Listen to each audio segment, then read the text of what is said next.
ang desisyon kong pagyamanin ang mga lupang pinupundar ko ngayon. Hindi ba naman ako sigurado kung tama ba tong desisyon na to? Pero isa lang talaga ang sigurado ako. Gusto kong makamit yung buhay na gusto ko, na hindi na ako gaya ng dati, na sobrang ginagapang ko talaga mabuhay lang kami. Kaya sa ngayon gusto kong sumubok sa ganitong paraan. Tingin ko po kasi ito yung daan para kamtin yung tagumpay. Determinado talaga akong ipanalo ang laban na to. Nasa pamamagitan ng papapalago ng mga tanim dito ay sigurado po akong makakatulong ito balang araw. Na kahit ano mang hirap natin sa buhay ay nagagawan pa rin natin ng paraan yung mga bagay na pinoproblema natin ngayon.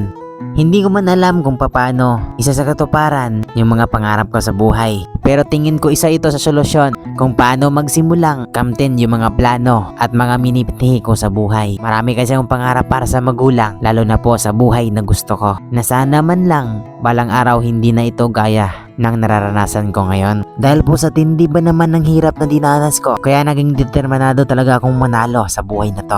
Kaya ngayon samahan niyo ako sa pag-maintain ng mahigit 2 hektaryang kalubihan. Kailangan natin to linisan para mapabunga natin ng maayos. Tingin ko kasi isa ito sa pwede maging sagot sa ating panalangin. Sa sobrang tindi ba naman ang dinanas kong pagsubok, kaya nagdesisyon talaga ako na wag sayangin yung mga panahon ko sa mga bagay na hindi naman talaga nakakatulong sa akin. Kaya ngayon samahan niyo ako sa paglilinis sa area na kinuha natin na worth of 50,000. Matagal din natin na pag-ipunan itong 50,000 na to.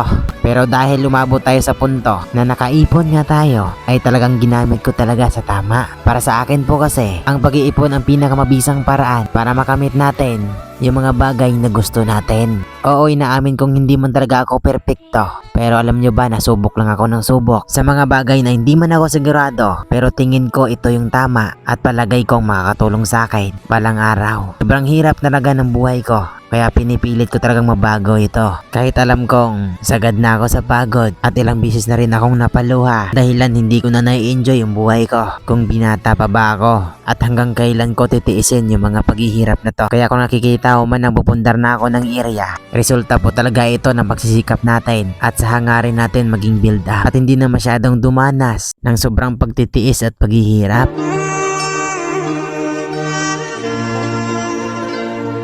Ito po talaga ang totoong kwento ng buhay ko. Kaya samahan niyo po ako sa paglilinis at pupundar ng area na to. Hindi lang po kasi nyugan ang pinupundar natin sa ngayon, kundi po nire-recover po natin ang lupa ng papa kung saan kapihan po yon. At meron pa tayong nire-recover na area ng mama na ang produkto po doon ay nyugan din. Mahigit 1 hektarya yon na kailangan po natin mapabunga. Ito nga palang area ng papa. Ilan dito ay nakasangla. Ito po ay pinalinisan natin nung nakaraan. Ito po ay nabandon ng almost 5 years. Ito po kasi ay nakasangla sa ibang tao. At mabuti naman at nakuha na rin natin to.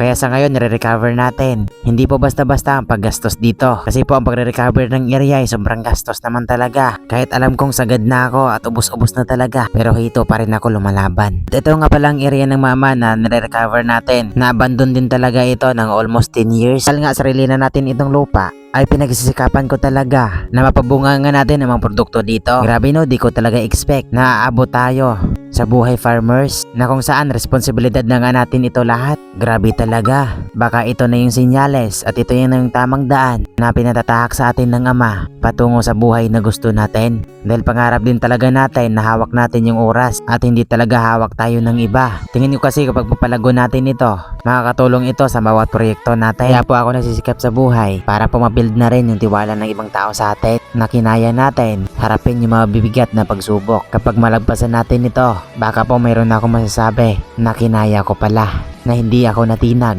kahit sobrang bigat na.